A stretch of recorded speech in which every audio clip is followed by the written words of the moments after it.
Oui, tout à fait. Avec Clément Gros-Denis, nous sommes sur les lieux d'une frappe et vous voyez, depuis tout à l'heure, les secouristes viennent sur les lieux parce qu'on a retrouvé déjà une vingtaine de blessés. Il y a sûrement encore des blessés sous les décombres. En tout cas, c'est une possibilité. On voit sur ces images de Clément Gros-Denis les secouristes qui s'activent. On voit les décombres très importants, les dégâts, puisque ces immeubles dans ce pâté de maisons ont été complètement soufflés.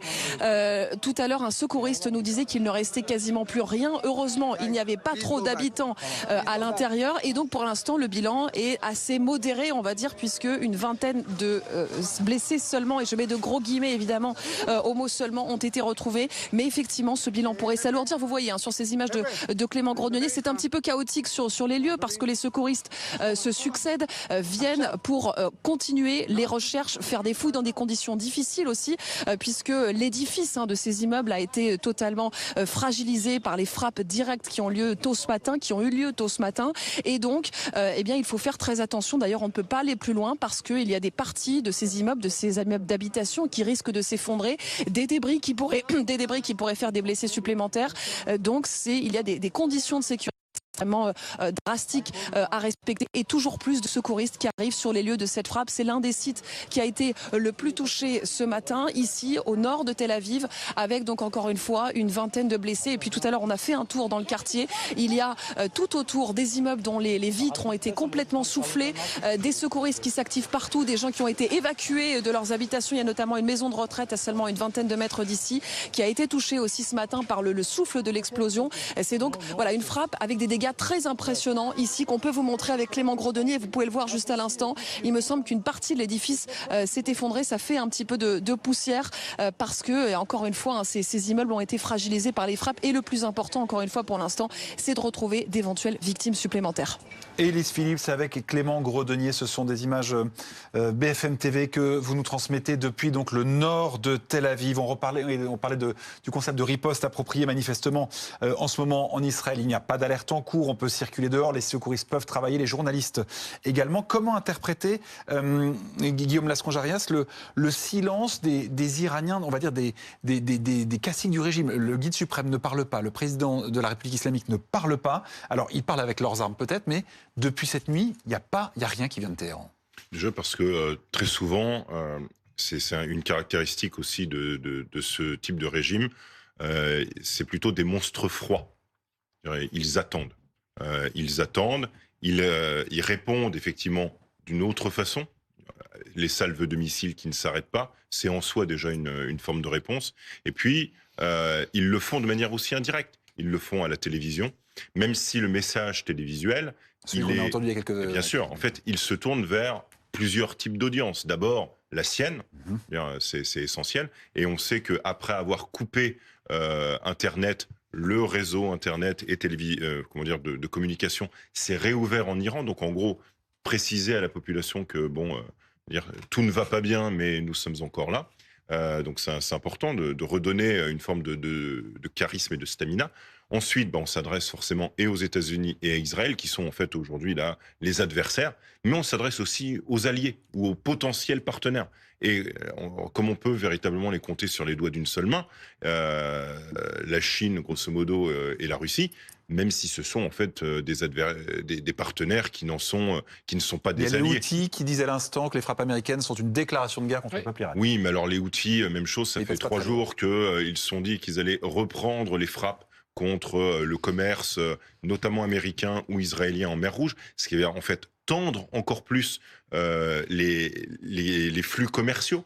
Et c'est ça en fait le grand danger. C'est-à-dire que les options stratégiques que l'Iran a, elles sont soit uniquement militaires, soit aussi diplomatiques, bien évidemment, mais elles peuvent être aussi avec des frappes sur les artères de communication névralgiques que sont l'économie.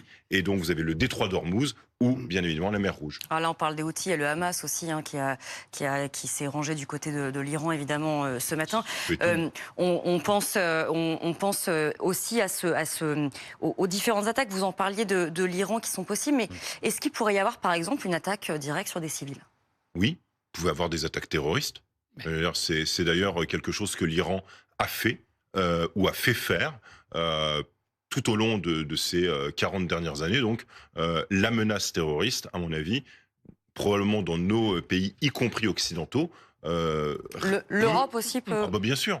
On est, si vous êtes, enfin, pour ce genre de conflit, vous ne pouvez pas, en fait, même avec la capacité à vouloir adopter de la distance et à prôner une solution diplomatique, dans une forme de fuite en avant, vous êtes aussi catalogué comme étant le soutien des États-Unis. Donc en gros, il n'y a pas de possibilité véritablement d'être protégé contre ça. Si on essaye de résumer un peu les choses pour ceux qui nous écoutent, vous avez un régime qui, en dehors de toute considération morale, n'est pas un régime fou. C'est un régime, et les Iraniens sont des gens qui sont très précis dans ce qu'ils font et qui attachent une grande importance à la dimension symbolique et politique, y compris lorsqu'ils font la guerre. Leurs actes de guerre ont un sens politique. Une fois que ceci est dit, la question qu'il faut se poser, c'est les objectifs de guerre de chacun des acteurs dont on parle. L'objectif de guerre d'Israël, c'est très clair, c'est potentiellement de frapper le plus fort et le plus longtemps possible pour renverser ce régime, ou à minima faire en sorte que ce régime soit à genoux et qu'il capitule. Ce que Trump est en train d'essayer de revendiquer, c'est un objectif de guerre différent. Ce qu'il vient de faire, c'est un peu comme on le faisait au moment de la guerre froide entre les Américains et les Soviétiques, c'est de dire « je te frappe, mais je ne te veux pas plus de mal que de cela. Donc, en gros, on est quitte. Tu peux me frapper si tu veux, de manière proportionnée, je ne réagirai pas, mais on reste dans ce dialogue-là, c'est-à-dire une gifle proportionnée. Je t'ai donné une gifle, tu as le droit de m'en donner une, et on en reste là. Ça, c'est la ligne de crête qu'essaye de tenir Trump. On verra si elle est possible, parce qu'évidemment, si les Iraniens avaient l'idée de frapper des civils américains, il ne pourrait pas faire comme s'il n'avait pas été attaqué. Il ne contrôle plus le jeu. Ce qu'il attend et ce qu'il propose, entre guillemets, ce que tu expliquais très bien, ce qu'il propose aux Iraniens, c'est allez-y, frappez symboliquement quelque chose qui est à la hauteur de ce qu'on vient de faire, évitez de nous frapper nous, parce que je serai obligé de répondre, mais en gros, soyez imaginatifs militairement dans votre réponse. C'est ça qui peut paraître complètement fou, mais c'est ce qui se passe. Et puis vous avez un troisième camp qui est celui des Français et des Européens, qui est de dire, quoi qu'il arrive, et même à n'importe quel moment dans un conflit, il faut garder un espace pour un dialogue, une discussion, parce qu'on voit bien que d'un côté on parle par les armes, mais aussi de temps en temps il faut parler par les mots pour éviter de se faire trop mal.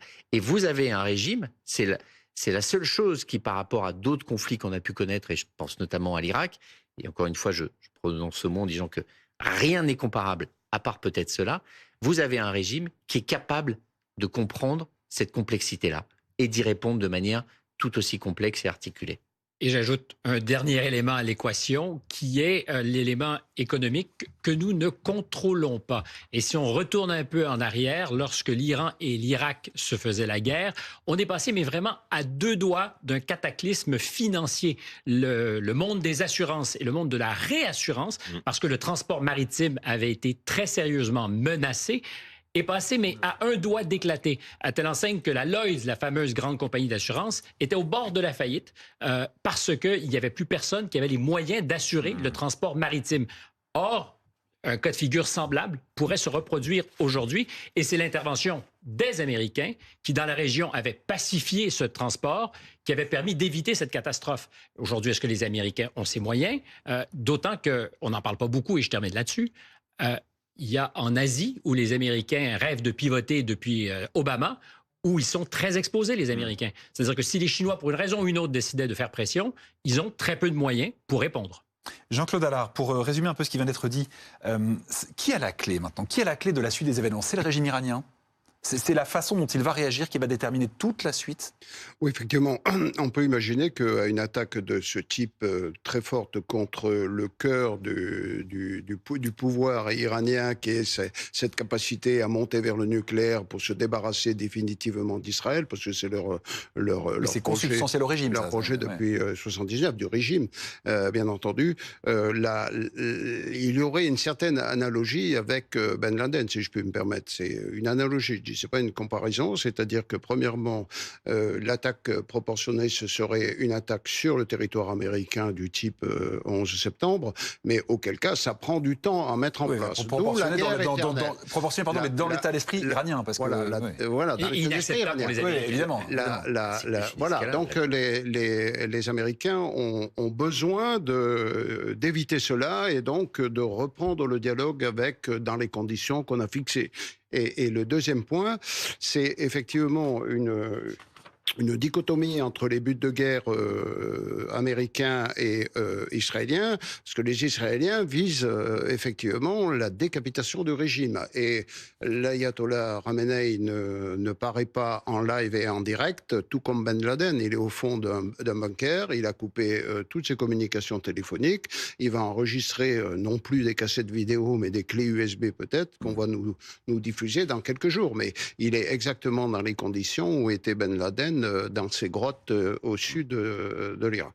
Donc effectivement, la clé, elle est dans la discussion entre les deux, plus la pression que les États-Unis peuvent mettre sur Israël pour lui demander également de décroître ses ripostes, parce que ça rentre en ligne de compte, et ils ont dans la balance l'aide financière qu'ils peuvent mettre à cet État qui s'achemine vers une grosse catastrophe économique. Très rapidement, on va reparler de la place de l'Europe. Je rappelle que Donald Trump avait déclaré que l'Europe n'est pas utile dans ce dossier. C'est ce qu'il avait dit la semaine dernière. L'Union européenne qui exhorte toutes les parties à faire un pas en arrière après les frappes américaines. Que peut faire l'Europe aujourd'hui? Comme on le disait, rester l'endroit où on peut parler. Et c'est la posture de la France depuis le début de cette crise, c'est de dire il n'y a pas de solution militaire à ce sujet. Donc c'est une façon aussi de la part des Européens et des Français de dire l'objectif n'est pas de renverser le régime. L'objectif n'est pas que ce régime change de nature, c'est que ce régime change de comportement. Ce qui est une différence fondamentale et un message, là aussi, que les Mollahs entendent bien. Mais est-ce que ces paroles ont un poids? En diplomatie, on s'attend toujours à ce que la diplomatie ait des effets immédiats. C'est pas sa fonction. Une bombe a un effet immédiat qu'on peut calculer, qu'on peut voir, qui peut d'ailleurs etc. accélérer le processus diplomatique. Exactement. Mais la diplomatie, par définition, c'est un temps plus long. Ce sont des discussions qui doivent prendre du temps pour qu'on arrive à être d'accord. Vous imposez rien par la diplomatie, par définition. Donc, mais vous permettez de laisser sur la table la possibilité de. Et la possibilité de qui est donnée et qui est clairement verbalisée, c'est de dire à ce régime, nous ne voulons pas votre disparition. Si vous fermez ça, il n'y a aucune raison que le régime fasse autre chose que de se battre jusqu'au dernier souffle. On va retourner sur le terrain. Nous avons des images en direct de Haïfa, dans le nord d'Israël. Ness Ziona, au sud de Tel Aviv, a été touché. Le nord de Tel Aviv également. À présent, on va retrouver Ellis Phillips. C'est une salve de missiles assez modeste dans son ampleur. 20 missiles seulement qui ont été tirés par l'Iran sur Israël, mais d'une efficacité qu'on n'avait jamais atteint jusqu'ici. Manifestement, le dôme de fer a laissé passer beaucoup de ces missiles tirés vers Israël cette nuit. On va retrouver Ellis Phillips. Vous êtes sur place dans le nord de Tel Aviv. C'est l'une des zones ce matin où les dégâts sont les plus impressionnants sur le sol israélien. Oui, tout à fait. Juste à quelques mètres d'ici, il y a des immeubles qui ont été complètement éventrés par une frappe de missile. On y a passé du temps tout à l'heure pour vous montrer les images. Mais maintenant, les secouristes interdisent l'accès parce que c'est dangereux. Il y a encore des débris qui pourraient tomber au sol. Mais juste en face, il y a cette maison de retraite qui, elle aussi, a été touchée par ces frappes ce matin. Et vous voyez sur ces images de Clément Grodenier, les secouristes en nombre très présents, par dizaines, qui s'activent parce que ce matin, il y avait des retraités à l'intérieur de cette maison de retraite qui ont été évacués. Ils ont juste eu le temps d'aller dans les abris. Il n'y a eu aucun blessé, heureusement, mais pardonnez-moi, on a encore un petit peu couru avant. Il y avait donc des retraités à l'intérieur qui ont eu le temps d'aller dans les abris, qui ont été évacués depuis. Et depuis tout à l'heure, c'est une réunion de crise qui a eu lieu parce que cet édifice aussi a été fragilisé. Les secours sont sur place pour s'assurer que toutes les personnes qui étaient à l'intérieur vont bien. Il n'y a pas eu de blessés. En revanche, dans les bâtiments juste en face qui ont été complètement éventrés, il y a eu une vingtaine de blessés et les secouristes sont encore en train de rechercher des victimes sous les décombres. Vous le disiez à l'instant, on est sur l'un des sites qui a été les plus touchés ici aussi au nord de Tel Aviv et dans tout Israël.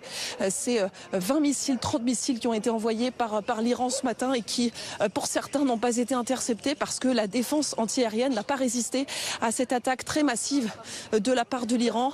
Tout n'a pas résisté, mais effectivement, plusieurs missiles ont été interceptés et les autres ont fait ces dégâts impressionnants. Encore une fois, on parlait tout à l'heure avec des habitants qui nous expliquaient qu'ils ont eu très peur ce matin parce que les détonations, on les a entendues aussi, ont été très fortes. Et il y a donc ces dégâts ici impressionnants à Tel Aviv, mais aussi à Haïfa, un peu plus au nord. Et à chaque fois, les secouristes qui s'activent. Pour l'instant, le bilan, nous disait un secouriste, est légèrement léger.